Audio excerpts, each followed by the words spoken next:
Yo, what up, what up? It's Greg P the MC. You're now rocking with Heritage Hip Hop and this shit, man. You already know what it is, Patterson.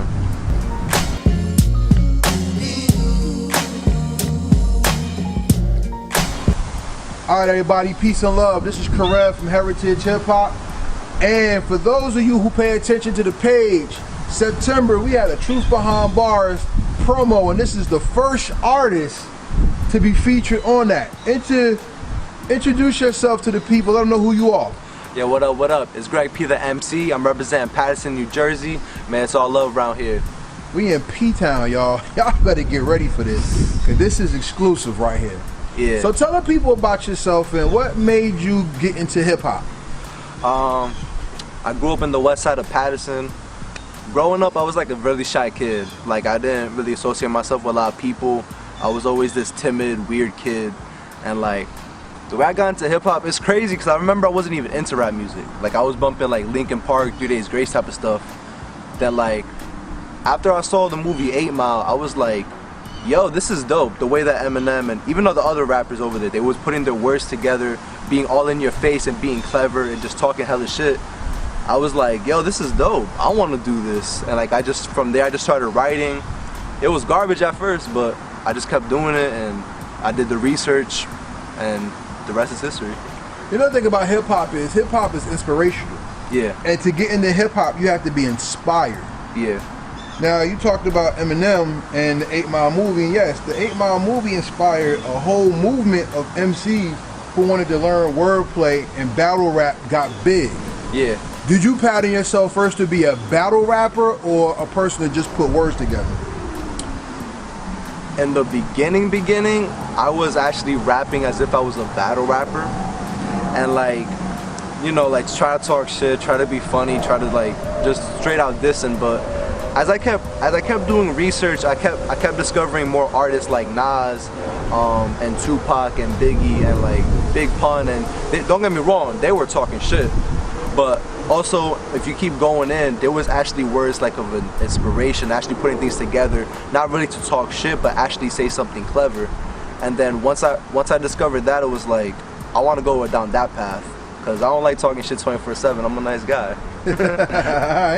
All right. So hip-hop brought it itself to you by you doing research. That's very different for me to hear that, because a lot of veteran MCs, the people of age who've been rapping since like the 80s and 90s, yeah, they blame the younger generation for not doing research and learning what the game is instead of following the trendy bullshit that's out now. Yeah. How has doing the research helped make you a better MC, and how did it help you have a better understanding of what hip-hop is rather than what is presented in the mainstream?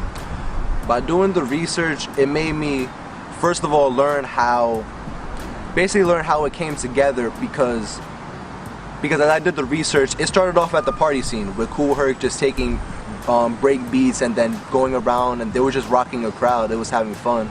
As time progressed, it turned into this beautiful poetic art form, and just by me doing the research, it made me inspired to understand where it come from and know what direction it's taking, and it made me understand what direction I want to take as an artist. So as an artist, what do you want to be defined as, or what do you? Well, I don't want to put you in a box, but yeah, what do you want your art to be? What do you want your art to be categorized as, if it can be categorized? Period.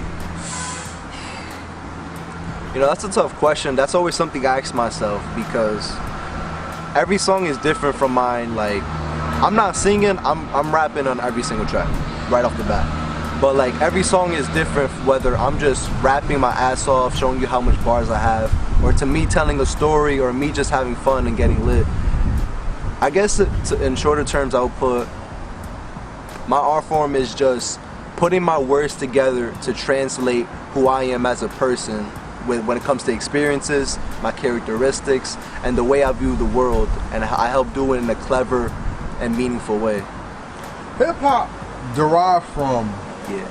the need to bring people together amidst violence and poverty. Yeah. Today, it seems like hip-hop has lost their voice.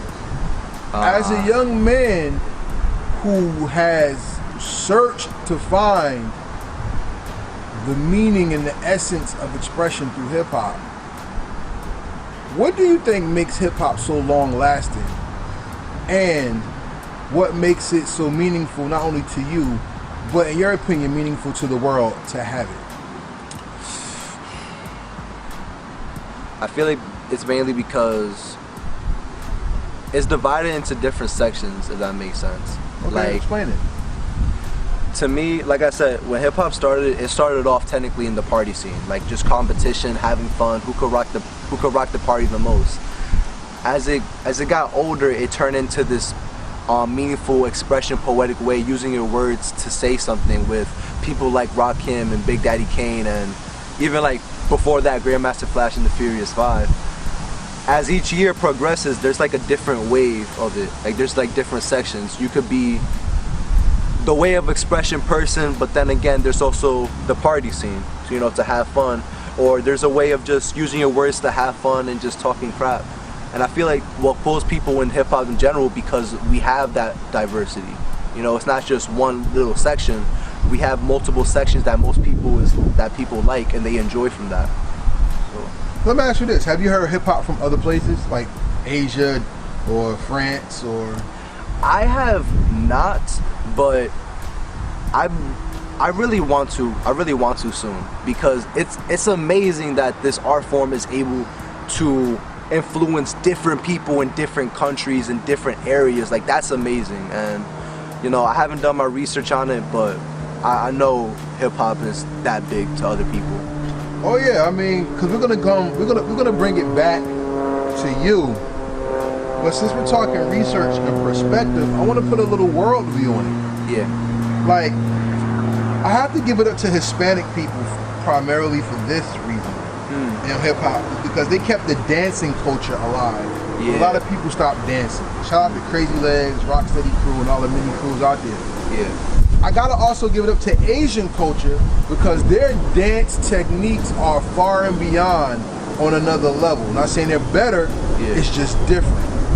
Then when you hear the wordplay of certain MCs from England, Brixton especially, that grungy, Dizzy Rascal hip hop style is very pronounced with the Queen's English.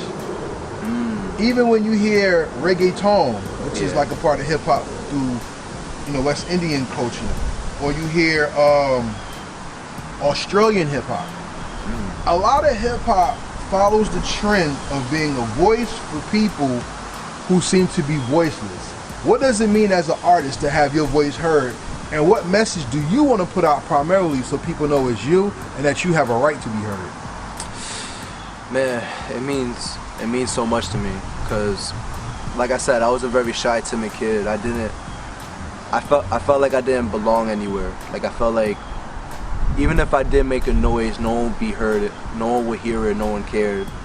And like, when I just turned to hip hop, it gave me a sign saying, yo, your voice actually matters, and this is a place for you to actually put that voice for other people to hear you. And I think that's a very important thing, because a lot of people feel voiceless, and hip hop is the inspiration to use their voice so they can actually be heard. So it means a lot to me.